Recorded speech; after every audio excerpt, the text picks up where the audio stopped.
தலைவர் அவர்கள். பேரவைத் தலைவர் அவர்களே, நான் கேட்டுக்கொள்வதெல்லாம் நீங்க இந்த மின்வெட்டு பிரச்சனையால தமிழ்நாட்டை இருட்டாக்கி முதலீடுகளை கோட்டை விட்டுறாதீங்கன்னு தான் உங்களை எல்லாம் கேட்டுக்கொள்கின்றேன். அது மாதிரி நம்முடைய மின்சாரத்துறை அமைச்சர் 2 நாட்கள் பொறுமையா இருங்க, 2 நாட்கள் பொறுமையா இருங்கன்னு சொல்லும் போது எனக்கு அடுத்த 2 நாட்களுக்கு தமிழ்நாட்டில் மின்சாரம் இருக்குமா இல்லையா, இல்லை நாங்க எல்லாமே பொறுமையா இருக்கணும்னு அதை சிம்பாலிக்கா சொல்றாரா அப்படிங்கிற சந்தேகம் எனக்கு இருக்கு. இன்னைக்கு எங்க பார்த்தாலும் அறிவிக்கப்படாத ஒரு மின்வெட்டாக இருக்கு. குடும்பங்கள்லாம் குழந்தைங்களை கூப்பிட்டு சாலை மறியலில் ஈடுபட்டு இருக்கிறாங்க. சில நாட்களுக்கு முன்பு எங்களுடைய திராவிட முன்னேற்ற கழகத்தின் சார்பாக ஒரு பொதுக்கூட்டம் அம்பத்தூர்ல ஒரு பொதுக்கூட்டம் ஏற்பாடு பண்ணியிருந்தோம். அங்க எங்களுடைய முன்னாள் அமைச்சர், இப்போ சட்டமன்ற உறுப்பினர் அண்ணன் தங்கம் தென்னரசு அவர்கள் சிறப்பு பேச்சாளராக போயிருந்தார். அவர் பேச ஆரம்பிச்சோடனே கரண்ட் கட் ஆயிடுச்சு. 30 நிமிஷம் வரைக்கும் காத்திருந்து நாங்க என்ன பண்ணிட்டோம், பொதுக்கூட்டத்தை அரசுக்கு எதிரான ஒரு ஆர்ப்பாட்டமா மாத்தி, கரண்டே வரல, ஆர்ப்பாட்டமா நடத்தி முடிச்சிட்டோம். அது மட்டும் இல்லை, இன்னைக்கு தமிழ்நாட்டில் பல்வேறு இடங்கள்ல, திருவண்ணாமலையில கிரிவல பாதையில மக்கள் போறப்போ தினசரி பவர் கட் பண்றாங்க. அவங்களுடைய பாதுகாப்பை இன்னைக்கு ஒரு மிகப்பெரிய ஒரு கேள்விக்குறியா ஆக்கி வச்சிருக்கு இந்த அரசு. செங்கல்பட்டு அருகே சூனாம்பேடுல கருப்பாயி அப்படிங்கிற 75 வயது மூதாட்டி, அவங்க உடம்பு சரியில்லை, வீட்டுல வெண்டிலேட்டர் சப்போர்ட்ல இருந்தப்போ பவர் கட் ஏற்பட்டு மூச்சு திணறி இறந்து போயிட்டாங்க. பவர் இல்லைன்னு தொகுதி எம்எல்ஏ போய் கேட்கலான்னு பார்த்தா எம்எல்ஏ யாருன்னு மக்களுக்கு தெரியல. நிறைய பேருக்கு இங்க இருக்கக்கூடிய எல்லாம், நான் தவறா சொல்ல, எல்லாமே புதுமுகங்கள். நமக்கே பாதிப்பு, வெளில பார்க்கும்போது இவர் எம்எல்ஏவா இல்லையா அப்படின்னு தெரியல, உள்ள வந்தாதான் தெரியுது. முன்னெல்லாம் புயல் மழை நேரத்துல ஸ்கூலுக்கு லீவ் விடுவாங்க. ஆனா இந்த ஆட்சி அமைஞ்ச பிறகுதான் முதல் முறையா கரண்ட் இல்லைன்னு ஸ்கூல்ஸ்க்கு லீவ் விட ஆரம்பிச்சிருக்காங்க. சென்னை, பெரம்பூர் மற்றும் வியாசர்பாடியில கடந்த ஜூன் 9ஆம் தேதி அன்னைக்கு 4 தனியார் பள்ளிகளுக்கு கரண்ட் இல்லைன்னு லீவ் விட்டாங்க. முன்னாடி மழை வர்றப்பெல்லாம் ஸ்கூல் பசங்க டிவி ஆன் பண்ணி இன்னைக்கு ஸ்கூல் இருக்கா இல்லையான்னு தெரிஞ்சுப்பாங்க. ஆனா இப்பெல்லாம் டிவி ஆன் பண்ண முடியலன்னு தெரிஞ்சுக்கிறாங்க, சரி இன்னைக்கு கரண்ட் இல்லை, இன்னைக்கு ஸ்கூல் லீவ் தான் அப்படின்னு. ஸோ ஒரு மிகப்பெரிய ஒரு அட்வான்ஸ் டெக்னாலஜி இந்த அரசு உருவாக்கி இருக்கு. எதிர்கட்சியான எங்க பொதுக்கூட்டத்துல தான் பவர் கட் ஆகுதோன்னு நான் கூட நினைச்சிட்டு இருந்தோம், வருத்தப்பட்டோம். ஆனா அமைச்சரவையில இடம்பெற்றிருக்கக்கூடிய விடுதலை சிறுத்தைகள் கட்சியுடைய தலைவரான அண்ணன் திரு தொல் திருமாவளவன் அவர்களும் பவர் கட்ல பாதிக்கப்பட்டிருக்கிறார். விடுதலை சிறுத்தைகள் கட்சியுடைய தலைமையகத்துக்கு முன்னாள் ஒன்றிய அமைச்சர் முன்னாள் அமைச்சர் அண்ணன் ப சிதம்பரம் அவர்கள் போயிருக்காரு. ஒரு உள்ள போனோடனே கரண்ட் கட் ஆயிடுச்சு. கிட்டத்தட்ட 1 மணி நேரம் 2 பேரும் இருட்டிலே உட்காந்து பேசியிருக்கிறாங்க. கரண்ட் வருமா வராதான்னு ஏசி ஓடல, வேர்த்து கொட்டி 2 பேரும் பேசிட்டு இருந்திருக்காங்கன்னு அண்ணன் திருமா அவர்களே பதிவு போட்டிருக்கிறார். இந்த ஆட்சியில தமிழ்நாட்டுடைய தலைநகரத்துக்கு இதுதான் நிலைமை. பவர்ல ஷேரிங் கொடுத்த ஆளுங்கட்சியால அவங்க அமைச்சரவையில் இருக்கக்கூடிய கட்சியுடைய அலுவலகத்துக்கு பவர் கொடுக்க முடியாம இன்னைக்கு தருமாறிட்டு இருக்கிறாங்க. ஏன் இன்னும் சொல்ல போனா 2 நாளைக்கு முன்னாடி ஆளுங்கட்சியோட ஹெட் ஆபீஸ்லயே கரண்ட் கட் ஆயிடுச்சு. அப்போ அங்க வந்தவங்க எல்லாம் ஆளுங்கட்சியா இருந்தோம், பனையூர்லயே பவர் இல்லையேன்னு புலம்பிட்டு போனதாக தகவல் வந்திருக்கு. ஆக மொத்தம் இன்னைக்கு தமிழ்நாடு லிட்டரலா ஒரு இருட்டுல மூழ்கி கிடக்குது. மின்வெட்டால இன்னைக்கு பல நிறுவனங்கள் முடங்கி போயிருக்கு. குறிப்பா எம்எஸ்எம்இன்னு சொல்லப்படுற குறு சிறு நிறுவனங்கள் எல்லாம் என்ன பண்றதுன்னு தெரியாம புலம்பிட்டு இருக்கிறாங்க. ஏற்கனவே மேட்டூர்ல ஜூன் 12ஆம் தேதி நீங்க தண்ணி திறந்து விட்டுருக்கணும், திறந்து விடல. மின்வெட்டால மோட்டார் பம்பு செட்டு மூலமும் விவசாயம் பண்ண முடியலன்னு விவசாயிகள் இன்னைக்கு போராடிட்டு இருக்கிறாங்க. மின்வெட்டுக்கு ஒவ்வொரு நாளும் ஒவ்வொரு விளக்கத்தை இந்த அரசு சார்பாக கொடுத்துட்டு இருக்கிறீங்க. லோடு அதிகமா இருக்குன்னு சொன்னாங்க, இன்னும் ஒரு படி மேல போய் இன்னைக்கு ஃபியூஸ் கேரியர் எடுத்துட்டு போயிடுறாங்கன்னு சொல்லிட்டு இருக்கிறாங்க. இப்படி சொன்னதும் இந்த ஆட்சிக்கு வெளியில இருந்து ஆதரவு கொடுக்கக்கூடிய மார்க்சிஸ்ட் கம்யூனிஸ்ட் கட்சியை சேர்ந்த எழுத்தாளர் திரு ஆதவன் தீட்சணை அவர்கள் ஒரு பதிவு போட்டிருக்கிறார். என்னத்தையும் எழுதியிருக்கிறாரு, கேரியரின் உச்சத்தில் ஆரம்பித்து டிஃபன் கேரியர்ல போய் நின்று இன்னைக்கு ஃபியூஸ் கேரியர்ல முடிந்திருக்கக்கூடிய ஆட்சி அப்படின்னு திரு ஆதவன் தீட்சணை எழுத்தாளர் மார்க்சிஸ்ட் கம்யூனிஸ்ட் கட்சி அவர் சேர்ந்தவர் பதிவு போட்டிருக்கிறார். பவர் கட்டுக்கு இவங்க சொல்ற காரணங்கள் எதையுமே மக்கள் ஏத்துக்கலன்னு தெரிஞ்சதும் இவங்களோட வழக்கமான ஒரு ஆயுதத்தை கையில் எடுத்துட்டாங்க. என்ன தெரியுமா அது ஆயுதம்? எல்லாத்துக்கும் திமுக தான் காரணம் அப்படின்னு சொல்றது. இப்ப பவர் கட்டுக்கும் திமுக தான் காரணம்னு சொல்ல ஆரம்பிச்சுட்டாங்க. இப்படி பழி போடுறதுல காட்டுற வேகத்தை பவரை மீண்டும் கொண்டு வரதுல காட்டினா கொஞ்சம் சிறப்பா இருக்கும். எங்க ஆட்சியில ஏற்படாத மின்வெட்டு இந்த ஆட்சியில தொடர்ந்து இவ்வளவு அதிகமாக ஏற்பட என்ன காரணம்? அரசுடைய நிர்வாக திறமையின்மையா, இல்ல உண்மையிலேயே ஏதாவது டெக்னிக்கல் இஷ்யூஸ் இருக்கா? அப்படி ஏதாவது இருந்தா அதை தீர்க்க இந்த அரசுக்கு இன்னும் எத்தனை நாள் தேவைப்படும்? இந்த நிலைமை தொடராம இருக்க என்ன நடவடிக்கை எடுக்க போறீங்கன்னு முதலமைச்சர் அவர்கள் தன்னுடைய பதிலுரையில சொல்லணும். ஒரே ஒரு ஆறுதல், ஒரே ஒரு மகிழ்ச்சியான செய்தி என்னன்னா, ஆளுநர் உரையின் பொழுது சட்டமன்றத்துல பவர் கட் ஆகல. அதுக்கு இந்த அரசை பாராட்டலாம்னு நான் நினைச்சேன். அப்படி நினைக்கும் போது பாத்தீங்கன்னா சட்டசபை நிகழ்ச்சியை லைவ்ல கட் பண்ணிட்டாங்க. இன்னைக்கு லைவ்ல வந்துட்டு இருக்கா அப்படின்னு எனக்கு தெரியல, கொடுத்திருக்கிறதா சொன்னாங்க. பணு பேரவைத் தலைவர் அவர்களே, எங்களுடைய திராவிட மாடல் ஆட்சி நடந்தப்போ 5 வருஷமும் நாங்க குறுவை சாகுபடிக்காக மேட்டூர்ல இருந்து சொன்ன தேதியில தண்ணீர் திறந்து விட்டுருக்கிறோம். ஆனா புதிய அரசு ஆட்சிக்கு வந்திருக்கக்கூடிய இந்த சமயத்துல மேட்டூர் அணையில நீர் திறக்கிற அளவுக்கு அங்க தண்ணீர் இல்லை. குறிப்பா ஜூன் மாசத்துல 9.91 டிஎம்சி தண்ணீரை தமிழ்நாட்டுக்கு திறந்து விடணும்னு காவிரி நதிநீர் மேலாண்மை ஆணையம் கர்நாடகாவுக்கு உத்தரவு போட்டது. ஆனா இந்த நிமிஷம் வரைக்கும் அந்த உத்தரவை கர்நாடகா நிறைவேற்றல. அதை நிறைவேற்ற முதலமைச்சர் என்ன செய்ய போறாருன்னு பதிலுரையில சொல்லணும். அதேபோல் டெல்டாவில் 6 லட்சம் ஹெக்டர் அளவுக்கு குறுவை சீசன்ல குறுவை சாகுபடி ஆகும். இந்த முறை மேட்டூர் அணையில தண்ணீர் திறக்காததால அரசு அறிவிச்சிருக்கக்கூடிய குறுவை சிறப்பு தொகுப்பு ஸ்பெஷல் பேக்கேஜ் 134 கோடி ரூபாய்க்கு அறிவிச்சிருக்கிறீங்க. அது பத்தலன்னு இன்னைக்கு விவசாயிகள் போராடிட்டு இருக்கிறாங்க. சிறப்பு தொகுப்பு கஷ்டத்தை போக்காது, உரிய நிவாரணத்தை விரைவா அறிவிக்கணும்னு விவசாயிகள் எல்லாம் போராடிட்டு இருக்கிறாங்க. அதனால டெல்டா விவசாயிகளின் சார்பாக ஒரு கோரிக்கையை முதலமைச்சர் அவர்களுக்கு வைக்க விரும்புகிறேன். தமிழ்நாடு முழுக்க போராடி இருக்கக்கூடிய அனைத்து விவசாய சங்க பிரதிநிதிகளையும் அழைச்சு முதலமைச்சர் அவசரமாக ஒரு ஆலோசனை கூட்டத்தை நடத்த வேண்டும். காலதாமதம் இல்லாம விரைவா அந்த கூட்டம் நடத்தப்பட வேண்டும்னு கோரிக்கை வைக்கிறேன். அவங்களுடைய கோரிக்கைகளை நிறைவேற்றி கொடுக்கிறதுக்கான அனைத்து நடவடிக்கைகளையும் அரசு எடுக்க வேண்டும். விவசாயிகளுக்கு இன்னொரு பெரிய பிரச்சனையும் ஏற்பட்டிருக்கு. தேர்தலுக்கு முன்பு நீங்க சொன்ன வாக்குறுதி 5 ஏக்கர் வரைக்கும் நிலம் வச்சிருக்க விவசாயிகளுக்கு முழுமையான பயிர்க்கடி தள்ளுபடின்னு நீங்க தான் சொன்னீங்க. ஆனா விவசாயிகளை இன்னைக்கு சிறு குறு விவசாயிகள்னு பிரிச்சு அதுலயே நிறைய ஸ்லாப்ஸ் ஏற்படுத்தி வச்சிருக்கிறீங்க. 1 லட்சம் அளவுக்கு கடன் வாங்கியிருந்தா 5000 ரூபாய் வரைக்கும் தான் தள்ளுபடி கிடைக்கும் அப்படின்ற நிலைமையை இன்னைக்கு உருவாக்கி இருக்கீங்க. அதுக்கப்புறம் அதுலயும் ஒரு சேஞ்ச் கொண்டு வந்தீங்க. 75,000 ரூபாய் வரைக்கும் வாங்கினவங்களுக்கு முழு தள்ளுபடின்னு சொல்லி இருக்கிறீங்க. இப்போ அதுல இன்னொரு சேஞ்ச் என்னன்னா, ஒரே குடும்பத்தில் உள்ள 3 நபர்கள் வரை கடன் பெற்றிருந்தாலும் தற்பொழுது ஒரு குடும்ப அட்டைக்கு ஒரு வேளாண் கடன் மட்டுமே தள்ளுபடி செய்ய அரசாணை வழங்கப்பட்டிருக்கு. எங்களுடைய ஆட்சியில, கடந்த கால ஆட்சிகள்ல இதெல்லாம் முழு தள்ளுபடி கொடுத்திருக்கிறோம். எனவே அதையும் இந்த விவசாயிகளை இதுக்கு மேல குழப்பாம இந்த அரசு முடிவெடுக்க வேண்டும் என்று நான் கேட்டுக்கொள்கின்றேன். அரசினுடைய இந்த ஏமாற்று அறிவிப்பை கண்டிச்சு போராட்டம் நடத்தின விவசாயிகள் மேல தடியடியும் நடத்தியிருக்கீங்க.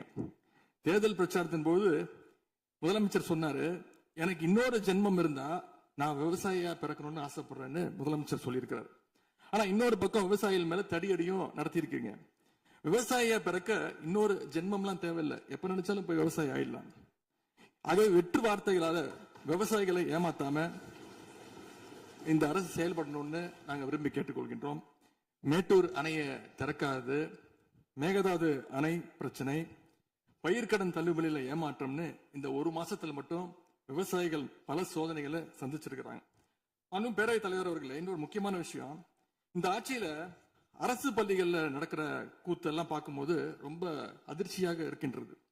முன் எப்போதும் இல்லாத வகையில அரசு பள்ளிகளுக்குள்ள சட்டமன்ற உறுப்பினர்கள் போறாங்க. தப்புல போகணும், ஆய்வுகள்லாம் செய்யணும். ஆனா பள்ளி மாணவர்கள் மத்தியில மோசமான கருத்துக்களை கொண்ட பாடல்களை எல்லாம் ஒளிபரப்பி எல்லாரும் டான்ஸ் ஆட சொல்றாங்க.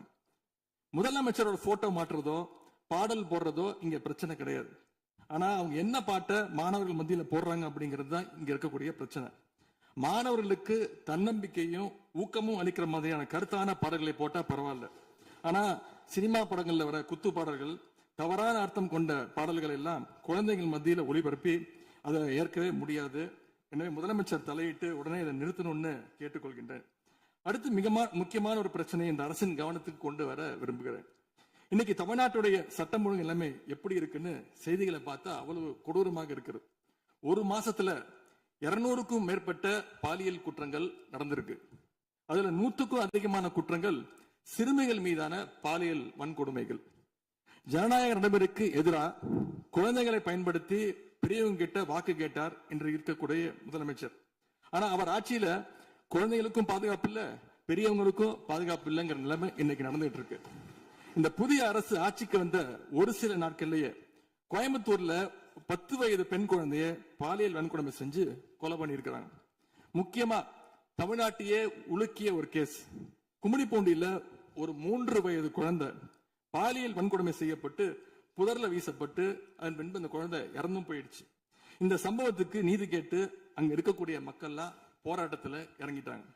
கோயம்புத்தூர்லயும் சரி, கும்மிடிப்பூண்டியிலும் சரி, 2 சம்பவத்திலுமே மரணமடைஞ்ச குழந்தைகளுடைய உடலை பெற்றோர்கிட்ட முறையா கொடுக்காம வேற இடத்துல காவல்துறை மூலமாகவே அடக்கம் பண்ணிருக்கிறாங்க. இதையெல்லாம் பாக்குறப்போ நாம இன்னைக்கு தமிழ்நாட்டில் தான் இருக்கிறோமா, இல்ல உத்தரப்பிரதேசம், மத்திய பிரதேசம் மாதிரி வடநாட்டில் இருக்கோமான்னு எங்களுக்கு சந்தேகம் வருது. சிங்கப்பெண் படைன்னு ஒரு திட்டத்தை முதலமைச்சர் அவர்கள் தொடங்கினார். அந்த திட்டம் வந்த அடுத்த நாளே காவல்துறை சேர்ந்த ஒரு பொண்ணுக்கு 3 பேர் பாலியல் தொல்லை கொடுத்திருக்கிறாங்க. சென்னை மற்றும் சுற்றுப்புறங்கள்ல மட்டும் கடந்த ஜூன் 12ஆம் தேதி 24 மணி நேரத்துல 12 பாலியல் வன்கொடுமை கேசஸ் ரிப்போர்ட் ஆயிருக்கு. சிங்கப்பெண் படை குற்றவாளிகளை சேஸ் பண்ணுவாங்கன்னு பார்த்தா அவங்களும் கூட ரீல்ஸ் போட்டு போஸ்ட் பண்ணிட்டு இருக்காங்க. மன்னன் எவ்வழி மக்கள் அவ்வழின்னு சொல்லுவாங்க. அதை சிங்கப்பெண் படை ஃபாலோ பண்ணுதோன்னு மக்களுக்கு சந்தேகம் வந்துருச்சு. இந்த ஒரு மாசத்துல நடந்த குற்ற சம்பவங்களை எல்லாம் எடுத்து பார்த்தா பெரும்பாலான குற்றவாளிகள் ஆளுங்கட்சியை சேர்ந்தவங்களாவே இருக்கிறாங்க. இவங்க ஆட்சிக்கு வந்து தொகுதியா போய் தொகுதி வாரியா போய் நலத்திட்ட உதவிகளா செய்வாங்கன்னு பார்த்தா அவங்க கட்சிக்காரங்க தொகுதி வாரியா போய் பாலியல் வன்கொடுமையில ஈடுபட்டு இருக்காங்க. ஆளுங்கட்சியுடைய ஆலந்தூர் பகுதி தயவுசெய்து மொத்தம் பொதுவா நீங்க பேசுவது நான் ஏற்றுக்கொள்ள முடியாது. இல்ல சும்மா ஆதார் பாருங்க,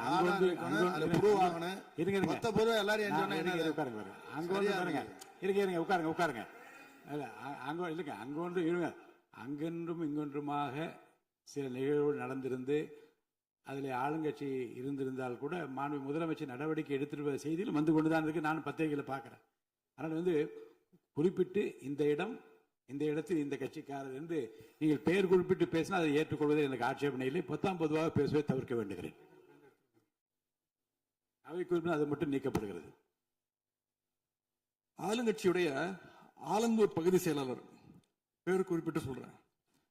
கணவரால் கைவிடப்பட்ட ஒரு பெண்ணுக்கு ஆலந்தூர் பகுதி செயலாளர் கணவரால் கைவிடப்பட்ட ஒரு பெண்ணுக்கு பண உதவி செய்யறேன்னு சொல்லி அவங்க பாலியல் ரீதியா துன்புறுத்த முயற்சி பண்ணிருக்கிறார். சேலத்துல இன்னொரு பொள்ளாச்சி சம்பவம் மாதிரி ஆளுங்கட்சி ஆதரவாளரான மணிகண்டன் என்னும் நபர் 50க்கும் அதிகமான பெண்களை பாலியல் வன்கொடுமைக்கு ஆளாக்கி இருக்கிறார். திருவாரூர்ல ஆளுங்கட்சியுடைய திருத்துறைப்பூண்டி ஒன்றிய செயலாளர் கல்லூரி மாணவியை ஈவ்டீசிங் பண்ணி இப்ப கம்பி எண்ணிட்டு இருக்கிறார். இது எல்லாத்துக்கும் மேல ஒரு கொடுமை, தூத்துக்குடியில ஆளுங்கட்சியை சேர்ந்த ஒரு அப்பாவி பெண்ணை 2 ஆளுங்கட்சி ஆட்கள் கார்ல அழைச்சிட்டு போய் மயக்க மருந்து கொடுத்து கூட்டு பாலியல் வன்கொடுமை கேங் ரேப் பண்ணிருக்காங்க. இந்த சம்பவத்தை பத்தி பேசின பாதிக்கப்பட்ட பெண் திருவைகுண்டம் சட்டமன்ற உறுப்பினர் திரு சரவணன் சொல்லிதான் அழைத்து செல்லப்பட்டதாக டிவியில பேட்டி கொடுத்திருக்கிறாங்க. எல்லா மேலிடத்துக்கு தெரியும் அப்படின்னு பாதிக்கப்பட்ட பெண் பேட்டி கொடுத்திருக்கிறாங்க. யார் அந்த மேலிடம் அப்படின்னு இன்னைக்கு மக்கள் கேட்க ஆரம்பிச்சிருக்கிறாங்க. தனக்கு நேர்ந்த கொடுமையை ஆளுங்கட்சியினுடைய அமைச்சர்கள் 2ஆம் கட்ட 3ஆம் கட்ட தலைவர்கள் கிட்ட சொன்னதாகவும் பாதிக்கப்பட்ட பெண் இன்னைக்கு சொல்லியிருக்கிறாங்க. ஆனா நடந்தது என்ன? யார் தப்பு பண்ணாலும் நடவடிக்கை எடுக்க தயங்க மாட்டேன்னு சொன்னார் நம்முடைய முதலமைச்சர். ஆனா இந்த சம்பவத்துல குற்றம் சாட்டப்பட்டுள்ள சட்டமன்ற உறுப்பினர் மேல என்ன நடவடிக்கை எடுத்தாங்கன்னு தெரியல. அதுக்கு மாறா பாதிக்கப்பட்ட பெண்ணை கட்சியிலிருந்து நீக்கி இருக்கீங்க. இதுக்கு பேர் தான் மாற்றமா? இதுக்கு பேர் தான் தூய சக்தியா அப்படின்னு மக்கள் கேட்கிறாங்க. முதலமைச்சர் அவர்களே, மாண்பு பேரவைத் தலைவர் அவர்களே, நம்முடைய முதலமைச்சர் அவர்கள் 6 மாசம் டைம் எடுத்துட்டு வந்து சட்டம் ஒழுங்கை நிலைநாட்டுற வரைக்கும் நாங்க காத்துக்கிட்டு இருக்க முடியாது, நாடும் தாங்காது. இதை பத்தி கேள்வி எழுப்பினா கூட காவல்துறைக்கு பொறுப்பு வைக்கக்கூடிய முதலமைச்சர் எதுவும் பேச மாட்டேங்கிறார். To remain silent in the face of evil is itself evil அப்படின்னு ஒரு பழமொழி உண்டு. அது யாருக்கு பொருந்ததோ இல்லையோ இந்த அரசுக்கு சரியாக பொருந்தது. ஆகவே முதல் வேலையா சட்டம் ஒழுங்கை காப்பாற்றுறதுக்கு முக்கியத்துவம் கொடுத்து இந்த அரசு நடவடிக்கை எடுக்கணும்னு கேட்டுக்கொள்கிறேன். மாண்புமிகு எதிர்க்கட்சி தலைவர் அவர்கள் ஆளுநர் உரைக்கு நன்றி தெரிவித்து ஆளுநர் உரை பற்றி பேசுவார் என்று உங்களைப் போல நான் ஆர்வமாக எதிர்பார்த்துக் கொண்டிருக்கிறேன். ஆதாரம் இல்லாமல் குற்றச்சாட்டுகளை தவிர்க்க வேண்டும் என்று நான் கேட்டிருக்கிறேன். நீங்கள் கொடுத்திருக்கிற அந்த ஆதாரங்களை எல்லாம் உன்னிப்பாக மாண்புமிகு முதலமைச்சர் கவனித்துக் கொண்டுதான் இருக்கிறார், குறிப்பீடு எடுத்துக் கொண்டிருக்கிறார். அவர் நாளை உங்களுக்கென்று நமக்கென்று அவர் பதிலளிக்கவும் காத்திருக்கிறார். எனவே பொதுவாக குற்றச்சாட்டுகளை கூறுவதை விடுத்துவிட்டு நேரடியாக விவாதத்திற்கு வரும்போது மாண்புமிகு பொதுப்பணித்துறை அமைச்சர்கள் பதில் சொன்ன பிறகு நான் சொல்கிறேன். பொதுப்பணித்துறை அமைச்சர் அவர்கள். மாண்புமிகு பேரவைத் தலைவர்களே, உறுதியாக சட்டமன்ற உறுப்பினர்கள் எதிர்க்கட்சி தலைவருடைய அனைத்து கருத்துக்களுக்கும் மாண்புமிகு முதலமைச்சர் அவர்கள் நாளைக்கு பதில் சொல்ல போறாரு. அதற்கு முன்பு ஒரே ஒரு குறிப்பு. ஏன்னா போன ஆட்சியில துணை முதலமைச்சரா எதிர்க்கட்சி தலைவர் இருந்தாரு. அவருக்கு ஒரு பதிவு பண்றேன். என்னாலும் இதை இந்த அவை முடிந்த பிறகு அவரே ஆராய்ந்து சொல்லட்டும். As per the NCRP report for 2024, the number of the crimes against children reported in the state increased by the more than 40% in 2024, with 10,046 cases registered compared to 6,968 cases in 2023. அன்றைக்கு திராவிட முன்னேற்ற கழகத்துடைய முதலமைச்சராக இருந்த திரு மு.க. ஸ்டாலின் அவர்களுடைய ஆட்சியில், நீங்கள் டெப்டி சிஎம்மாக இருந்த ஆட்சியில் 2023 2024 ஒரு வருடத்தில் 40% போஸ்கோ ஆக்ட், அதாவது குழந்தைகளுக்கு பாதிப்பு ஏற்பட்டது. யாரோட அறிக்கைன்னா NCRP. இதற்கு முக்கிய காரணம் ட்ரக்ஸ். 6 வருடங்களுக்கு முன்பு ட்ரக்ஸ் தமிழ்நாட்டில் கிடையாது, இது எல்லோருக்கும் தெரியும்.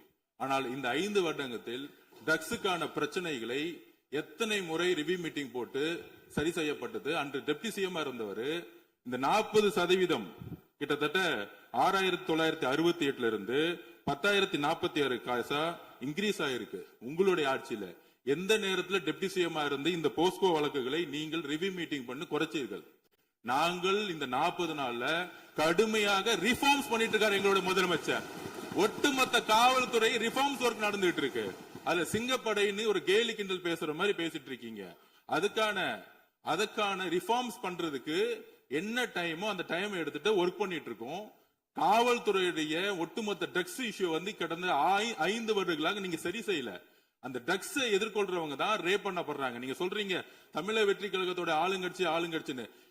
திராவிட முன்னேற்ற கழகத்துல எத்தனை பேர் 2 வயசு குழந்தைகளை ரேப் பண்ண திராவிட முன்னேற்ற கழகம் ஆதாரம் இல்லாம நீங்களும் ஆதாரம் இல்லாம சொல்லக்கூடாது. ஆதாரம் இருக்கு. பேரை சொல்லுங்க, ஊரை சொல்லுங்க, எந்த வழக்கு போலீஸ் ஸ்டேஷன் சொல்லுங்க. நீங்க சொல்லக்கூடாது. பேரவைத் தலைவர்களே, ஆதாரத்தை நாளைக்கே நான் சப்மிட் பண்றேன். நாளைக்கே சப்மிட் பண்றோம். அதாவது நாங்கள் பதிவு பண்ணுவது, நாங்கள் என்ன இல்ல நான் பேசி முடிச்சிடுறேன். நாங்க பேசி முடிச்சிடுறோம். அதுக்கப்புறம் கருத்து சொல்ல. அதாவது ஒரு கட்சியில நான் பேசி முடிச்சிடுறேன். ஒரு கட்சியில கோடான கோடி மெம்பர்ஸ் இருப்பாங்க. 1 கோடி பேர், அவங்க 2 கோடி பேர் சொல்லுவாங்க. நாங்க அது மாதிரி 1 கோடி பேர் 2 கோடி பேர் சொல்லுவோம். அதுல சில பேர் செய்யக்கூடிய தவறுகளை உடனடியாக கவனித்து வரும் பொழுது யார் யாரெல்லாம் தவறு உடனடியாக கைது செய்யப்பட்டிருக்காங்க. இது திமுக அதிமுக மித்த கட்சி பிரச்சனைகள் கிடையாது. எந்த நபர் தவறு செய்தாலும் கட்சியின் அடிப்படையில் எந்த சட்டம் ஒழுங்கு கிடையாது. எங்களுடைய மாண்புமிகு முதலமைச்சருடைய தலைமையில் சட்டம் ஒழுங்கு நேர்மையான முறையில் மாற்றப்பட்டிருக்கு, கட்சிக்கு அப்பாற்பட்டு. இதை நாங்கள் பதிவு செய்கிறோம். அதனால மாண்புமிகு துணை முதலமைச்சர் அவர்கள் எந்த அளவுக்கு போஸ்கோ கேஸும் ட்ரக்ஸோட இஷ்யூஸும் 2021-26 அதிகமாகிறத உங்களுடைய ஆய்வை நீங்கள் மேற்கொள்ளுங்கள், எழுதி வைத்துக் கொள்ளுங்கள். 6 மாதத்துக்குள் சட்டம் ஒழுங்கு இந்தியாவில் எந்த அளவிற்கு ஒரு உதாரணமாக இருக்குமோ பெண் பாதுகாப்புக்கும் குழந்தைகள் பாதுகாப்பும் ஒரு நேர்மையான ஆட்சியை எங்கள் தலைவர் கொடுப்பாருங்க நாங்கள் பதிவு பண்றோம். மாண்புமிகு எதிர்க்கட்சி தலைவர் அவர்கள் சொல்லிட்டேங்க. சொல்லியாச்சு, ஏற்கனவே சொல்லியாச்சு. மாண்பு பேரவைத் தலைவர்களே, ரிஃபார்ம் பண்ணிட்டு இருக்கீங்கன்னு சொல்றீங்க, பண்ணுங்க. தூத்துக்குடியில என்ன ஆக்ஷன் எடுத்திருக்கீங்க அது மட்டும் தெரிஞ்சுக்க விரும்புறேன். தூத்துக்குடியில் இப்போ ஒரு இன்சிடென்ட் சொன்னேன்ல, உங்களுடைய சட்டமன்ற உறுப்பினர், அதுக்கு மட்டும் கொஞ்சம் விளக்கம் கொடுத்தீங்கன்னா நல்லா இருக்கும். அதே போல தமிழ்நாட்டுக்கு வர வேண்டிய மிகப்பெரிய தொழில் முதலீடுகள் எல்லாம் இன்னைக்கு பக்கத்து மாநிலங்களுக்கு போகிறதாக பத்திரிகையிலையும் மேகசின்ஸ்லயும் தொடர்ந்து செய்திகள் வந்துட்டு இருக்கு.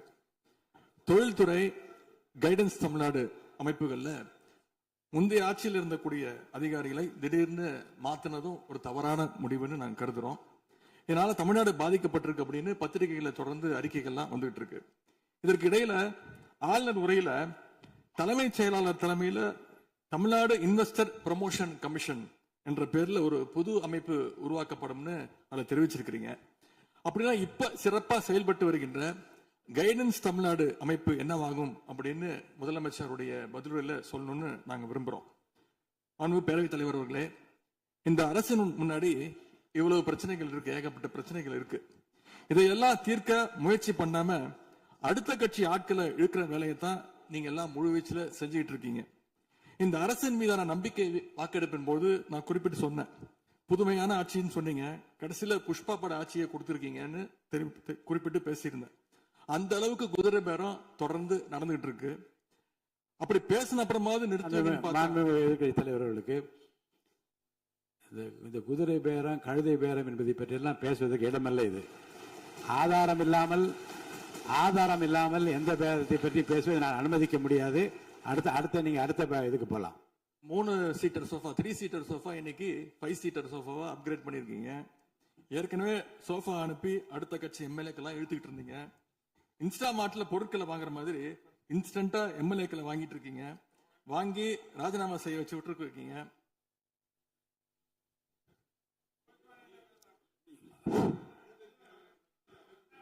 இல்ல நான் என்ன சொல்றேன், எந்த பேரத்தை பற்றி இங்க பேச அனுமதி கிடையாதுன்னு தான் நான் சொல்றேன். நீங்க உதாரணம் சொல்லி நீங்க திடீர்னு எடுத்தோடனே குதிரை பேரன்னு சொல்லுவது, அப்புறம் இன்னொரு பேரம் என்று சொல்லி மாண்புமிகு உறுப்பினர் வந்து சோஃபான்னு சொல்றாரு. நான் என்ன சொல்றேன்னா,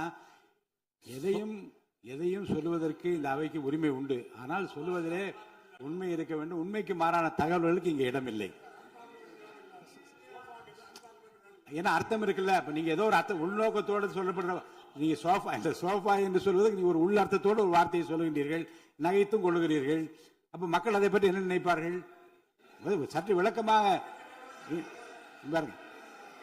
ஆதாரம் இல்லாமல் சொல்லப்படுகிற எந்த வார்த்தைக்கும் எந்த குறிப்புக்கும் இங்க இடமில்லை.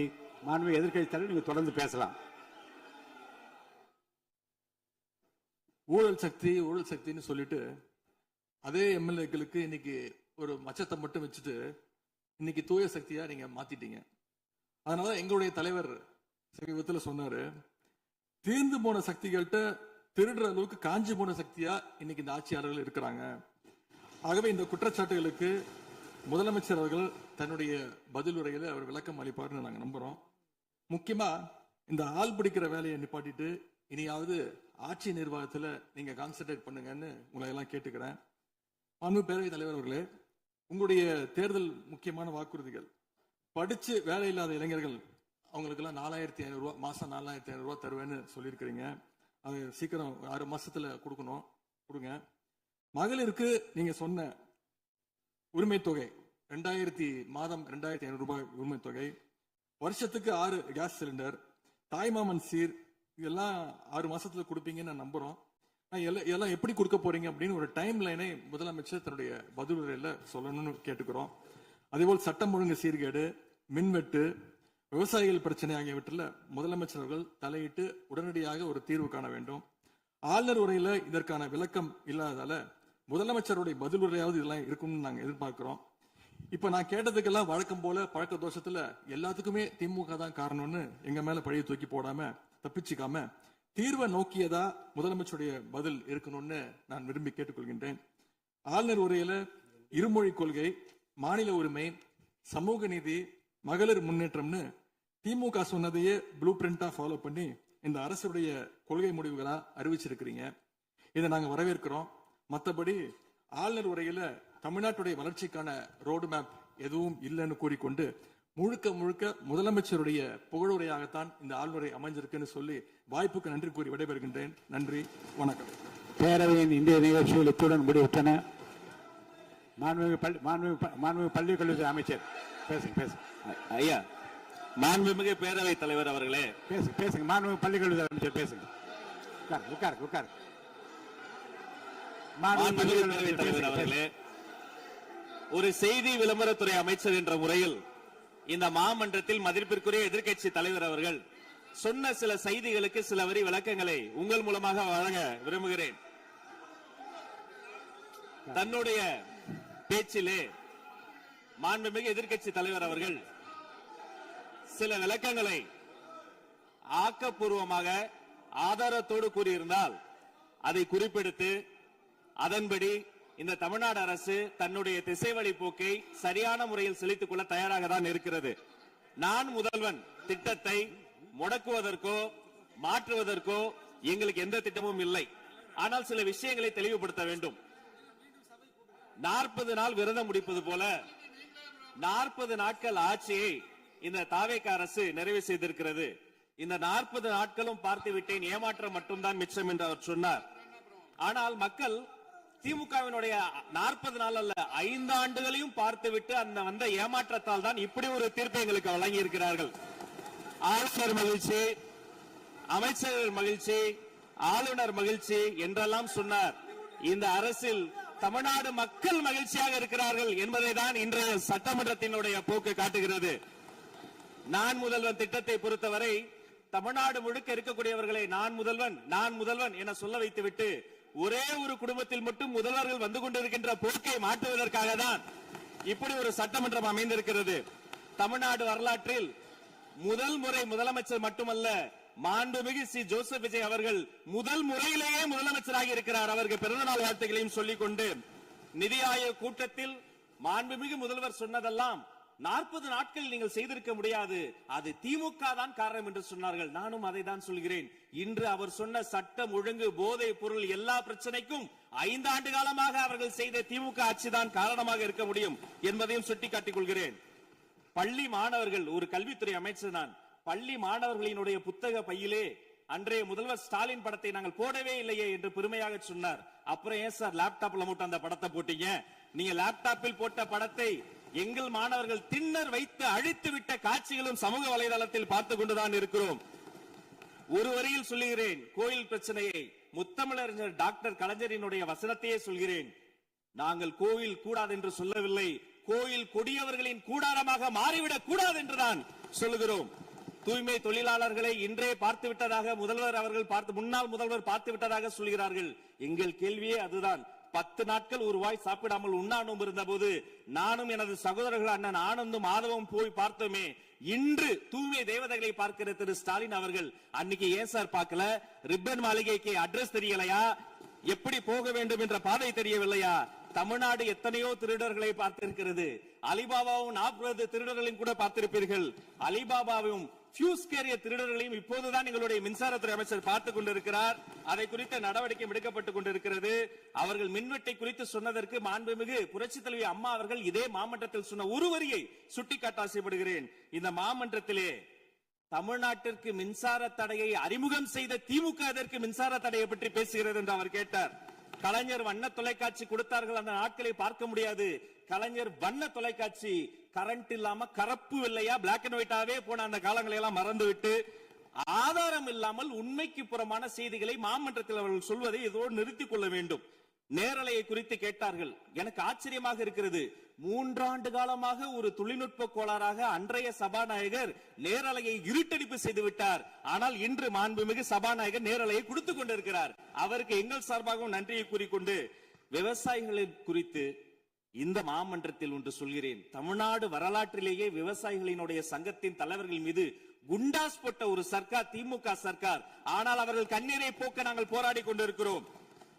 அரசு பள்ளிகளில் எந்த கட்சிக்காரர்களும், அது தாவேகாரர்களாக இருந்தாலும் சரி, பள்ளி மாணவர்களை தொந்தரவு செய்யாதீர்கள் என்று சொன்னதோடு மட்டுமல்ல, பெருமையோடு சொல்கிறேன், எங்கள் கட்சியினுடைய ஒன்றிய செயலாளர் அரசு பள்ளியில் சென்று ரிலீஸ் எடுத்ததற்காக நேற்றைய தினம் கட்சியை விட்டு நீக்கியிருக்கிறார் என்னுடைய பொதுச் செயலாளர். சட்டம் ஒழுங்கு பிரச்சனை பற்றி பேசுகிறவர்களுக்கு அண்ணா பல்கலைக்கழகம் நினைவுக்கு வரவில்லையா? அண்ணா நகரில் பெத்த பிள்ளைக்கு கொடுமை நடந்ததற்கு கம்ப்ளைண்ட் கொடுக்க வந்த அப்பா அம்மா மீதே அடித்து துன்புறுத்தியது நினைவுக்கு வரவில்லையா? யார் அந்த மேலிடம் என்று கேட்பவர்களுக்கு யார் அந்த சார் என்பது நினைவுக்கு வரவில்லையா என்பதை உங்கள் மூலமாக நான் கேட்டுக்கொள்கிறேன். இடையில் ஆங்கிலத்தில் ஒரு விஷயம் சொன்னார், to remain silent. I want to quote Walter. I may not agree with what you are saying, but I am ready to give my life to defend your right to say it. எதிர்க்கட்சிகளினுடைய கருத்துகளையும் அரவணைக்கக்கூடிய மாமனிதர் இந்த மன்றத்தில் முதல்வராக உட்கார்ந்து கொண்டிருக்கிறார். ஆக்கப்பூர்வமான விமர்சனங்களை சொல்வீர்கள் என்று பார்த்தால் திரும்ப திரும்ப அரசியல் விமர்சனங்களை மட்டுமே சொல்லிக் கொண்டிருக்கிறீர்கள். இந்த சோஃபா கதையை எண்ணிக்கை விட போகிறார்கள். எங்கள் தலைவர் சினிமாவை விட்டாலும் அவர்கள் அட்லி என்கிறார்கள், புஷ்பா என்கிறார்கள், ஜுராசிக் பார்க் என்பார்கள் போல் இருக்கிறது. நான் ஒன்று சொல்லிக் கொள்கிறேன், அந்த சோஃபா அவர்கள் வாங்கியது, அவர்களினுடைய வசதி கருத்து வாங்கியது. மதிப்பிற்குரிய அண்ணன்களை நீங்கள் சிறுமைப்படுத்தக் கூடாது. ஆனால் ஒன்று உறுதி, எந்த காரணம் கொண்டும் பார்க்க வருகிற கூட்டணி தலைவர்களுக்கு மட்டும் பிளாஸ்டிக் சேர் போட்டதை போல சிறுமைப்படுத்தக்கூடிய கட்சி தமிழக வெற்றிக் கழகம் இல்லை என்பதையும் நேரத்தில் நான் தெரிவித்துக் கொள்கிறேன். சிங்க பெண்களை குறித்து அன்றே விரிவாக தெளிவாக அழகாக நான் கூறிவிட்டேன். சிங்க பெண்கள் இந்த நாட்டினுடைய தமிழ்நாடு அரசினுடைய பொக்கிஷம். அவர்களை குறித்து மீண்டும் மீண்டும் இப்படி சிறுமைப்படுத்தி பேசியதற்காக மாண்புமிகு பேரவைத் தலைவர்கள் அதை கண்டிக்க வேண்டும். சிங்க பெண்களை குறித்து இனி யாராவது தவறாக பேசினால் அதை அனுமதிக்க கூடாது. இப்படி தவறாக பேசியதற்காக அவர்கள் மன்னிப்பு கேட்க வேண்டும் என்று தமிழக வெற்றிக் கழகத்தினுடைய அரசு சார்பில் கேட்டுக்கொள்கிறேன். வாக்குறுதிகளை பற்றியெல்லாம் பேசினார்கள். பொதுவாக வாக்குறுதிகள் சர்வதேச அளவில் பொலிட்டிக்கல் பினாமினல் எப்படி உருவாகிறது?